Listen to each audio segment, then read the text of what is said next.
प्रशांत, मुझे लग रहा है कि जैसे डिम्पी ने कहा, आज भी थोड़ी बहुत शॉर्ट कवरिंग आज मार्केट्स में आपको देखने को मिली। काफी इंपॉर्टेंट न्यूज फ्लो ये है कि अभी भी एफआईआईज बिकवाली के मूड में है और डोमेस्टिक फंड्स अभी भी खरीद रहे हैं, तो वो काफी अच्छी बात है। मेरे ख्याल से आई थिंक जो 17,800 का जो लेवल आया था, वो शॉर्ट टर्म के लिए हम समझ सकते हैं कि एक बॉटम है।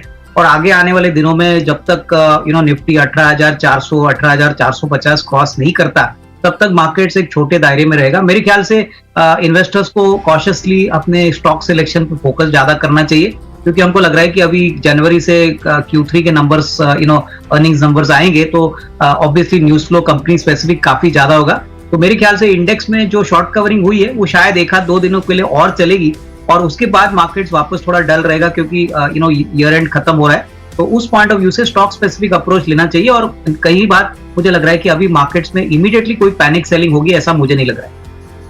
देखिए, मुझे लग रहा है कि नजारा टेक्नोलॉजीज में अगर इनका नजरिया मीडियम टू लॉन्ग टर्म है, अगर ये 1.5-2 साल निवेशित रहना चाहते हैं, तो डेफिनेटली इसमें निवेशित रहिए। क्योंकि देखिए, गेमिंग सेक्टर बहुत बड़ा सेक्टर है, यहाँ पे नजारा टेक्नोलॉजीज एक वेल एस्टेब्लिश्ड प्लेयर है, यहाँ पे काफी बड़े HNI इंस्टीट्यूशंस ऑलरेडी इन्वेस्टेड है।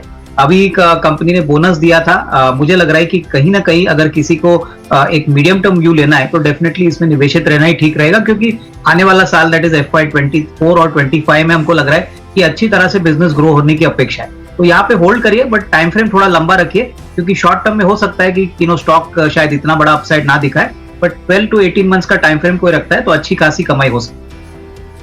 देखिए, बैंक ऑफ बड़ौदा एक बड़ी बैंक है, और हमको लग रहा है कि जिस प्रकार का क्रेडिट ग्रोथ अभी इकोनॉमी में हम देख रहे हैं, जो अक्टूबर टू मार्च का पीरियड रहेगा प्रशांत, वो सारे बैंकों के लिए इंक्लूडिंग बैंक ऑफ बड़ौदा के लिए काफी स्ट्रांग रहना चाहिए। मेरे ख्याल से अगर ये 6 से 8 महीने भी होल्ड करते हैं, तो कम से कम 225-230 का एक नियर टर्म का टारगेट बनता है। और कहीं ना कहीं हमको लग रहा है कि जिस प्रकार का प्रॉफिट इन्होंने सेकंड क्वार्टर में दिखाया है, उससे कहीं ज्यादा तीसरे तिमाही में और चौथी तिमाही में दिखाने की कैपेसिटी रखता है। तो कंटिन्यू टू होल्ड ऑन, और मेरे ख्याल से 225-230 का जब लेवल आता है, तब थोड़ा सा मुनाफा वसूल कर लिया।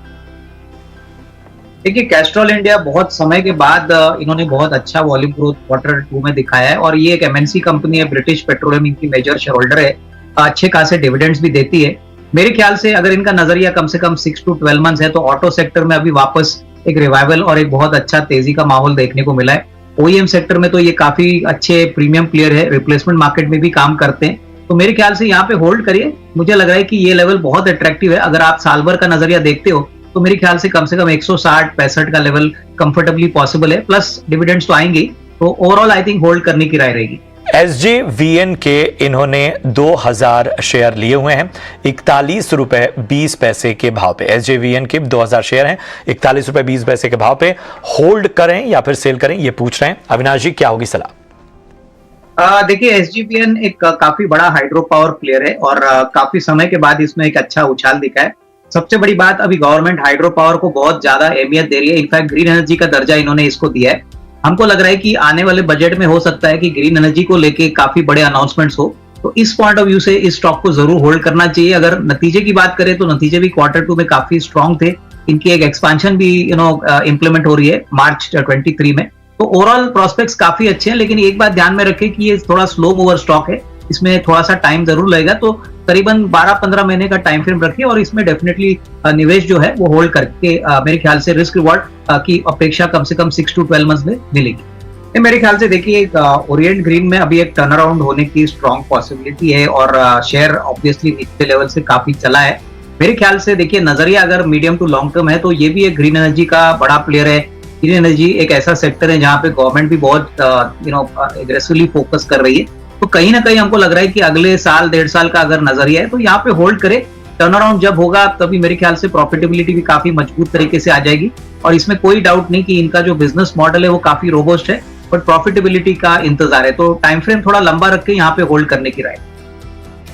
देखिए प्रशांत, आज मेटल के शेयर्स में अच्छी तेजी देखने को मिली थी। रिपोर्ट्स आए थे कि चाइना वापस अपनी इकोनॉमी ओपन अप कर रहा है। 8 जनवरी से सारे क्वारंटाइन के जो प्रोसीजर्स है वो बंद हो जाएंगे। अगर चाइना मेटल मार्केट में बहुत अच्छी तरह से एंटर करता है, तो मेटल की कीमतें प्लस आयरन ओर की कीमतें जरूर बढ़ेंगी, और इसका फायदा इवन NMDC को मिलेगा। दूसरा ट्रिगर जो NMDC में ऑलरेडी प्ले आउट हो चुका है, लेकिन इनके लिए अच्छी बात है कि इनकी एक स्टील कंपनी है जिसका एक 1:1 का शेयर इनको मिल जाएगा।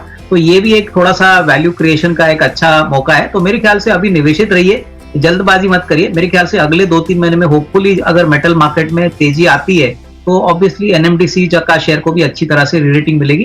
तो होल्ड ऑन, और मेरे ख्याल से कम 6 से 12 महीने का टाइम फ्रेम ध्यान में रखें। मेरे पास 2 कंपनियां हैं। एक स्मॉल फाइनेंस बैंक है जिसका नाम है उज्जीवन स्मॉल फाइनेंस बैंक। ये बैंक ने Q2 में बहुत ही दमदार नंबर दिखाए, करीबन 63% का ग्रोथ नेट इंटरेस्ट इनकम में आया है। कासा रेशियो जो 23% है वो 27% बढ़ा है। और सबसे बड़ी बात, माइक्रो फाइनेंस और जो कॉर्पोरेट बैंकिंग और जो रिटेल बैंकिंग है, यहाँ पे इन्होंने बहुत तगड़ा ग्रोथ देखा है। इनफैक्ट मैनेजमेंट ने कहा है कि इस साल दैट इज FY23 के लिए 30% का क्रेडिट ग्रोथ ये कमाएंगे। और इस साल हमारा मानना है कि कम से कम 800 करोड़ का प्रॉफिट आएगा। अगले साल होपफुली 1050-1100 करोड़ का प्रॉफिट आएगा। और अगर एडजस्टेड बुक वैल्यू देखें तो करीबन 22-23 रुपए का बुक वैल्यू FY24 तक आना चाहिए। उस हिसाब से हमको लग रहा है कि 40 रुपए का एक टारगेट प्राइस कंफर्टेबली बैठता है और काफी नेगेटिव प्राइस में ऑलरेडी फैक्टर्ड इन है, तो काफी सस्ता शेयर है। दूसरा शेयर जो मुझे पसंद है और जो रिटेल कम्युनिटी में काफी वेल नोन है वो नेस्को है, जो बेसिकली गोरेगांव बेस्ड एक रियल एस्टेट कंपनी है, जो बेसिकली रियल एस्टेट बेचती नहीं है लेकिन उनके टावर्स रेंट आउट करती है कॉर्पोरेट्स को। दूसरी इनकी एक बहुत बड़ा बिजनेस है बॉम्बे एग्जीबिशन सेंटर, जो कॉर्पोरेट्स एग्जीबिशन के लिए यूज करते हैं। तो ये कंपनी ने पिछले 2 साल बहुत सफर किया था कोविड के कारण, लेकिन अभी नॉर्मल सी आ चुकी है। इनफैक्ट नंबर्स अगर हम देखें तो ऑलरेडी फर्स्ट हाफ में 76% रेवेन्यू बढ़ा है, 50% प्रॉफिट बढ़ा है। तो हमारा मानना है कि इस साल कंपनी कम से कम 290-300 करोड़ का प्रॉफिट कमाएगी। और सबसे बड़ी बात, कंपनी बिल्कुल कर्जा मुक्त है, 1000 करोड़ की कैश है। तो इस लेवल से मुझे लग रहा है कि कम से कम 850